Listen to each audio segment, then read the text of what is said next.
Hi, I'm Leslie, and this is my story. But before I continue, please like and subscribe. When I was a kid, my parents always fought a lot. Mom got so fed up that she yanked me out of bed one night and snuck me out the door. Mom, I'm sleepy. I want to go to bed. Shh, quiet. The next thing you know, we'd moved to a tiny apartment in a strange town, and I hated it. I screamed and cried for Mom to take us back home. Take me back. This is whack. I tried reaching out to my dad, but he was always too busy. That made me sad, but Mom found ways to cheer me up. Eventually, I got used to our new place, and hanging out with Mom was pretty cool. After a while, Mom met someone new. Soon they were married, and we moved into a new house. My stepdad was nice, but his daughter was a witch. Hey, Dana. Welcome your new mom and stepsister. Welcome them? Ew, Dad, they're poor. Why are we keeping them here and feeding them? They're disgusting and gross.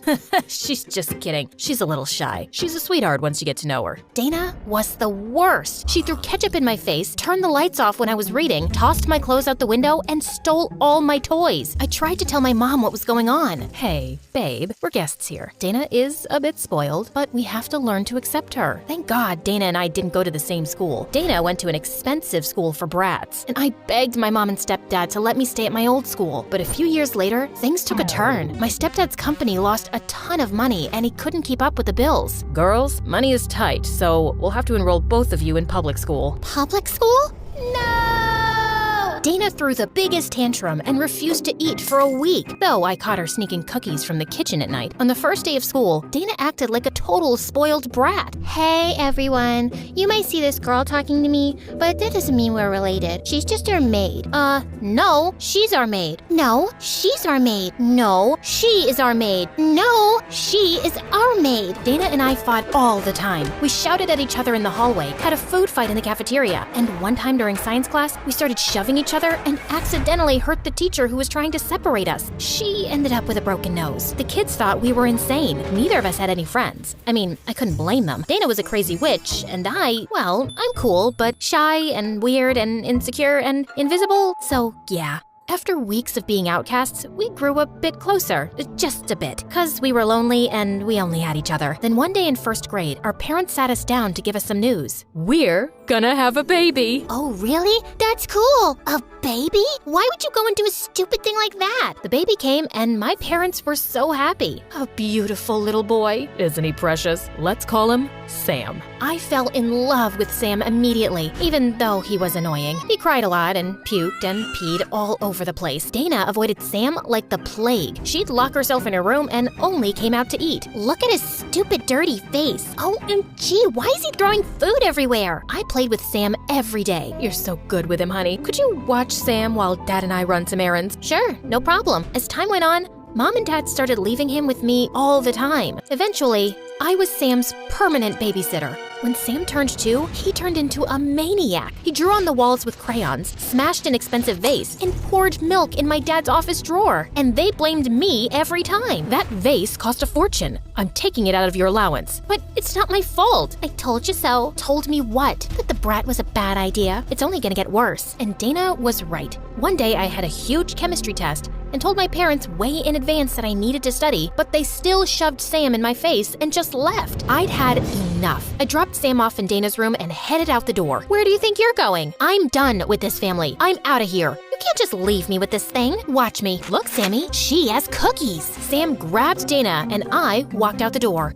No, get away. Leave me alone. Help. I hopped on the bus and went straight to my dad's. He was out of town when I got there, so his maid let me in. For the first time in a long time, I had peace and quiet. My mom and stepdad freaked out when they found out I'd left, but I refused to come back. In school the next day, Dana ran up to me, looking crazy. I can't take it. Please, come back home. I thought you hated me. I do, but Sam's a demon. He tore up all my clothes and flushed my makeup down the toilet. Sounds like you're getting a taste of your own medicine. I turned to walk away, but then Dana started bawling like a big baby. Please, I'll do anything. Just come back home. Okay, maybe I'll come back, but on one condition. You have to do what I say when I ask. No way. I'm not your maid. You won't be my maid. You'll be my assistant. That's even worse. Take it or leave it. Dana reluctantly agreed, but even if she hadn't, I'd have moved back anyway because I missed my little Sam. The thought of him being ignored by my shallow parents and selfish Dana made me sick to my stomach. I I moved back in, and whenever our parents left us with Sam, I'd set up a schedule so Dana and I shared the responsibilities. Things were great for a while, but they took a turn when Sam turned 10. He stole my mom's diamond ring and gave it to his classmate to impress her. A pretty ring for a pretty girl. Are you crazy? I can't take this. Sam got so mad, he punched the girl in the face. Then he sold mom's ring to his friend. I'll give it to you for $50. 40. Deal.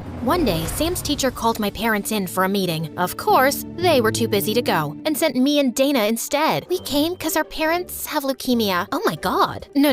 She means anemia. No, I think I meant amnesia. They're getting old and crazy. They're just sick, and we came instead of them. Can you tell us what the problem is? Sam gave one of his classmates a black eye. He broke a window, and he's been terrorizing the other students. When we got home, I went straight to Sam's room. We need to talk about what's going on with you in school. I'm busy. If you keep this up, you might get expelled. Get out! Sam slammed the door in my face. He was very stubborn, but I wanted to help him. When my mom and stepdad came back that night, Dana and I told them everything. It's those mean kids. They hate me, and they're always making fun of me because I don't have nice things. Oh, darling, we're so sorry. We'll buy you new clothes. Then Mom took Sam on a shopping spree. I couldn't believe they fell for his act. Later that night, my parents went out of town for a business dinner, and Dana and I were watching MSA videos in my room when Sam appeared out of nowhere. Hey, stupid witches, you're gonna pay for telling on me. Get out of the way, psycho. We're trying to watch TV. Sam pulled out a huge jar of crickets from behind his back and smashed it onto the floor. The crickets landed in our hair and all over our clothes.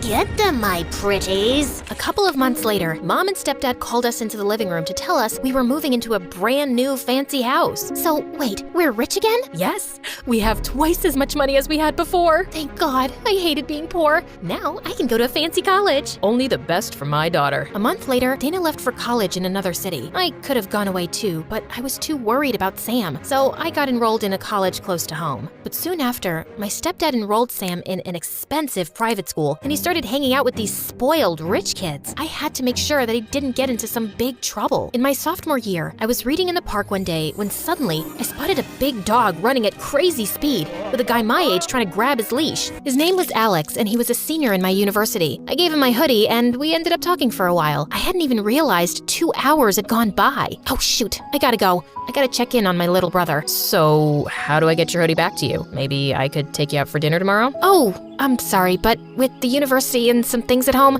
I really don't have time to date. Gotcha. Well, here's my number. Just let me know where I can drop it then. He started walking away, and so did I, but a part of me felt like I was doing the wrong thing. Hey, wait! How about a coffee tomorrow? Sounds like a good place to start. Alex and I started dating, and being with him just made me happy. For the first time, it felt like someone was noticing what I needed and was taking care of me. But things at home with Sam just kept getting worse. He was skipping classes and getting detention all the time. And then some creepy guys started coming around the house looking for Sam when my parents weren't home. When I asked him who they were, he just told me to mind my business. Then one night, Sam came home with a bruised face. Are you okay? What's going on? I'm fine, sis. I can take care of myself. Sam, I can't be your babysitter forever. I have a life of my own. And one day, I'll just leave. Then leave. My life, my choices. You can't change someone who doesn't want to change. Then he just hugged me and cried. The next morning, I tried to talk to him, but he was already gone. I'm worried about Sam. I think something's going on with him.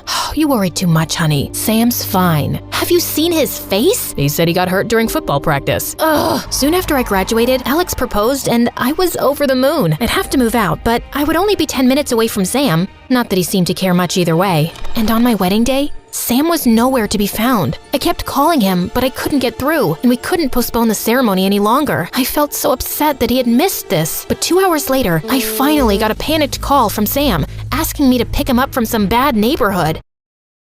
You're not a baby anymore. You just ruined one of the most important days of my life. I've always been there for you, and you couldn't even be there for me even today? I started to give up hope of fixing him. I was fighting a battle alone, a battle that wasn't mine, and my parents just made things worse. Sam failed high school, but my stepdad paid the school board to give him passing grades. It made me so mad, but I had no say in the matter. Then one day, the company I worked for gave me an amazing job promotion if I moved to California. It was a great opportunity, but I felt unsure. Alex supported me either way, but I tossed and turned all night thinking about what to do, and finally called Dana.